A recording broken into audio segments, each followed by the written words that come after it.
This afternoon, I want to talk about art and activism with the subtitle of The Artistic Fight Against Indigenous Invisibility. This piece is called Honor. I'm using an old illustration from a children's book from the 1950s, coupled with an image of a contemporary Native person, which raises a number of questions about what is Indian, what does an Indian look like. For me comes the representation of indigenous people with the mix of popular culture and what that identity ultimately means.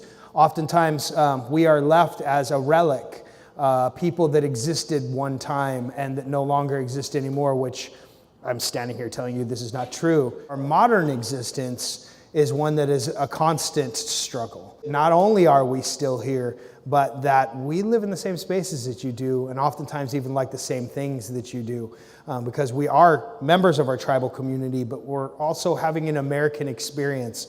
And in that American experience, I can uphold my tribal traditions and ceremony. I can also like Kendrick Lamar. One of the pieces at the forefront of the mascot debate was this, which when I first made this is an incredibly difficult piece. It's incredibly difficult because there is a use of racial slurs and stereotypes that are being used to make a point, which I'm not generally a fan of. It says American genocide reconciled through football. I'm essentially making fun of the idea that mascots honor Native Americans.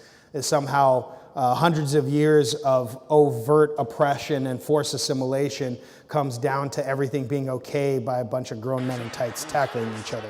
A number of the Washington football fans in Washington, D.C. are black. And so creating something that gives context to why the word redskin is so problematic and using these other racial slurs to help that along becomes an actually pretty important tool to give context. And so stickers and posters have been all over DC for the last 6 years on this issue. The most recent piece I've done is called Invisible Loss Movement.